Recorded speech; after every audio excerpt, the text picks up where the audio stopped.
అచ్చంపేట పట్టణ ఇలవేల్పు అయినటువంటి స్వయంభూ శ్రీ శ్వేతార్క మూల గణపతి దేవాలయ దివ్యక్షేత్రంలో శారదయ శరన్నవరాత్రి ఉత్సవాల్లో భాగంగా నేడు రెండవ రోజు బ్రహ్మచారి అలంకరణతో దర్శనమిచ్చింది మరియు గాయత్రిమాత అలంకరణతో గాయత్రిమాత పూజలు నిర్వహించడం జరిగింది. ఈ కార్యక్రమంలో దేవాలయ పీఠాధిపరులు మరియు మదనానంద సరస్వతి పీఠాధిపరులు శ్రీ శ్రీ శ్రీ మాధవానంద సరస్వతి స్వామివారు దేవాలయానికి విచ్చేశారు. ఈ సందర్భంగా దేవాలయ వైదిక కార్యక్రమ నిర్వాహకులు ఐనవోలు రాధాకృష్ణ శర్మ మరియు దేవాలయ పరిపాలనా నిర్వాహకులు ఐనవోలు సాయికృష్ణ శర్మ అర్చక బృందంచే పూర్ణ కలశంతో మంత్రోచ్చరణ నడుమ స్వాగతం పలికారు.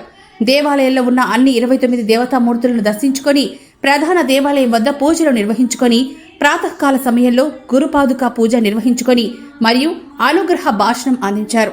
ఈ కార్యక్రమంలో దేవాలయ వ్యవస్థాపక చైర్మన్ ఐనవోలు వెంకటేశ్వర శర్మ ఆధ్వర్యంలో నిర్వహించారు.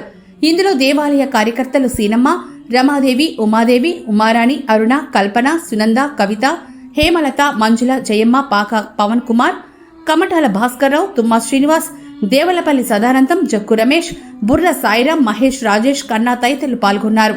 అనంతరం దేవాలయ సిబ్బంది మేనేజర్ లక్కారవి, అసిస్టెంట్ మేనేజర్ దుర్గం, సుధీర్, పిఆర్ఓ మణి, ఎలక్ట్రికల్ మేనేజర్ శ్రీనివాస్, అరుణ్ రెడ్డి, శ్రీనివాసరావు, పద్మ, అర్చకులు ఆనంద్ కుమార్ త్రిపాఠి, మనోజ్ కుమార్ త్రిపాఠి, రోహిత్ కుమార్ త్రిపాఠి, హర్షిత్ కుమార్ త్రిపాఠి, హరికృష్ణ స్వామి, రాకేష్ శుక్లా తదితరులు పాల్గొని అన్నపూర్ణ భవన్లో అన్నదానం నిర్వహించారు. అనంతరం శ్రీ శ్రీ శ్రీ మాధవానంద సరస్వతి స్వామివారు భద్రకాళి దేవాలయానికి విచ్చేసి అమ్మవారికి ప్రత్యేక పూజలు నిర్వహించారు. ఆలయానికి విచ్చేసిన స్వామివారికి దేవాలయ కార్యనిర్వహణాధికారి శ్రీమతి శేషు భారతి, ప్రధాన అర్చకులు భద్రకాళి శేషులు పూర్ణ కుంభం మంగళ వాయిద్యాలతో ఘనంగా స్వాగతం పలికారు. శ్రీ మాధవానంద సరస్వతి స్వామి అమ్మవారి పూజ అనంతరం దేవాలయ ప్రాంగణంలో భక్తులను ఉద్దేశించి తమ అనుగ్రహ భాషణం చేశారు. వందలాదిగా భక్తులు స్వామివారు తమ అనుగ్రహ భాషణం చేస్తున్నంతసేపు ఒక దివ్యానుభూతికి లోనయ్యారు.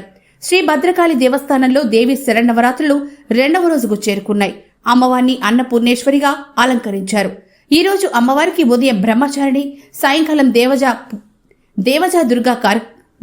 దుర్గా క్రమాలలో పూజారాధనలు జరిపారు. ఉదయం మకర వాహన సేవ, సాయంకాలం చంద్రప్రభ వాహన సేవపై ఊరేగించారు.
Oh,